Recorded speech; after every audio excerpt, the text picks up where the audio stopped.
Assalamu alaikum. In the name of Allah, the most gracious, the most merciful.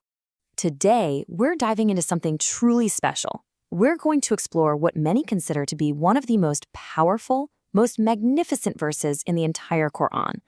I'm talking about Ayat al-Kursi. It's the 255th verse of Surah al-Baqarah, and it's earned this incredible title, the Master of the Noble Qur'an. So that begs the question, right? What is it about this one single verse that makes it so powerful, so magnificent? How can just a few lines hold so much divine majesty and offer us such deep protection and peace? Well, that is exactly what we are going to get into today.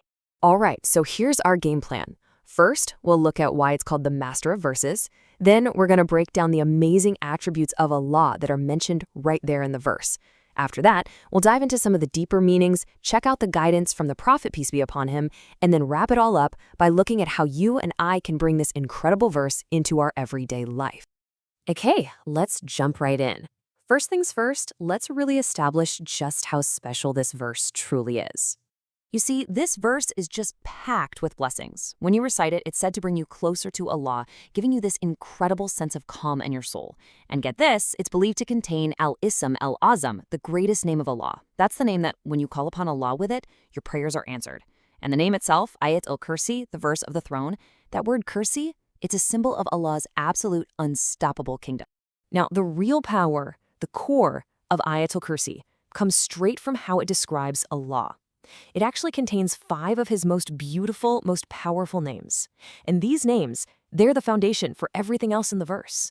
And it all starts with the one name that contains every other name, Allah. This isn't just a name, it's the name. The all-encompassing title for God himself, holding every attribute of perfection, every meaning of divinity. It's the perfect place to start. Next up, we have Al-Hayyu, which means the ever-living.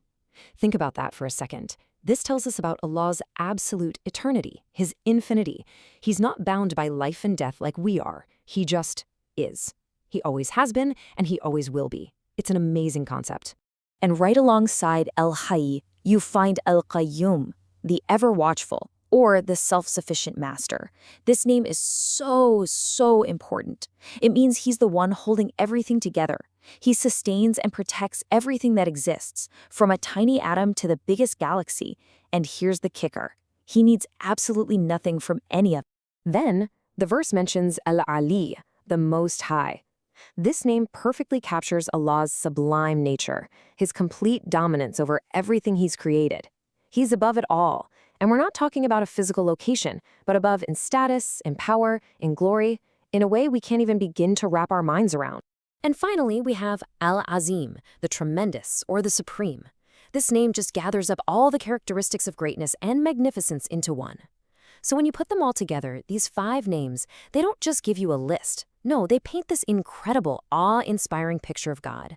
The one perfect God, eternally living, the sustainer of all, totally transcendent, and supremely, unbelievably great. Okay, so now that we have that incredible picture in our minds, let's see how the verse uses these names to teach us some of the deepest truths of our faith. Right at the beginning, the verse hits you with the ultimate declaration of Tawhid, the absolute core of our belief. Allah, there is no God but him. Boom. That's his wahdaniyah, his complete oneness. And right after that, it gives us the reasons for his uluhiyah, his right to be worshipped. I mean, the fact that neither slumber nor sleep overtakes him, that shows he's always watchful, always protecting. Who else could be more worthy of our worship? Then the verse moves on to his qudra, his perfect, absolute power. It says, all that is in the heavens and in the earth belongs to him. That's a total statement of ownership. And then it asks this powerful question.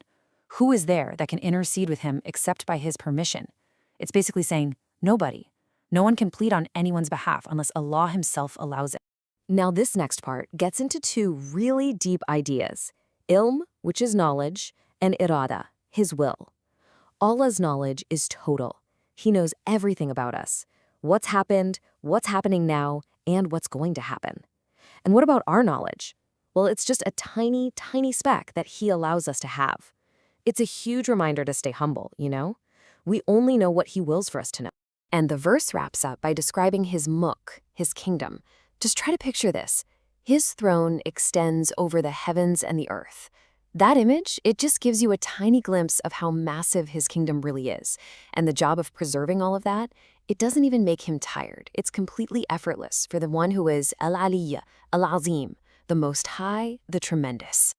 And look, the greatness of this verse isn't just something we figure out on our own. It was spelled out for us very clearly by the Prophet Muhammad himself, peace and blessings be upon him. Just take a second and let this hadith from Sunan al-Tirmidhi sink in. The Prophet, peace be upon him, said that Allah has not created anything in the heavens or on the earth that is more magnificent than Ayatul Kursi. And the reason? It's because Ayatul Kursi is the actual speech of Allah. And the speech of the Creator is always, always greater than the creation itself. That just puts this verse on a whole other level. All right, now let me share an amazing story with you. It comes from the companion Abu Huraira, and it's recorded in Sahih Bukhari. So Abu Huraira was put in charge of guarding the zakat collected during Ramadan. But for 2 nights straight, this thief kept showing up and stealing food. And every single time Abu Huraira would catch him, and every time the thief would beg and plead until Abu Huraira let him go. So on the 3rd night, Abu Huraira had had enough. He said, "That's it, I'm taking you to the Prophet." The thief got really desperate and made him an offer.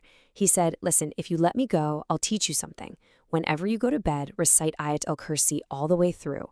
If you do that, a guardian from Allah will protect you, and shaitan won't be able to get near you until the morning." So Abu Huraira let him go, and the next day he told the Prophet what happened. And the Prophet, peace be upon him, revealed the shocking truth.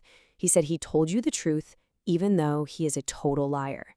Then he asked, "Do you know who you've been talking to for 3 nights?" That was Shaitan himself. So that story leads us to probably the most important question of all. How do we actually use this incredible power and protection in our own lives? Well, the guidance we have from the Prophet is wonderfully simple and straight to the point. There are 2 main practices, and the rewards are just immense. First, the Prophet, peace be upon him, taught us that whoever recites Ayatul Kursi after every single obligatory prayer, the only thing between that person and entering paradise is death. Just think about that promise for a simple, consistent act. And second, just like we learned from that amazing story with Abu Huraira, if you recite it before you go to sleep, Allah sends a guardian to protect you from shaitan all night long, right up until you wake up. So we kind of end up right back where we started, just filled with this sense of awe. Ayatul Kursi isn't just a bunch of words. It's a declaration of divine reality. It's a way to find peace, it's a shield for protection, and it's a key to unlocking our understanding of the Creator's incredible attributes. And it leaves us with this one final, mind-boggling question to think about.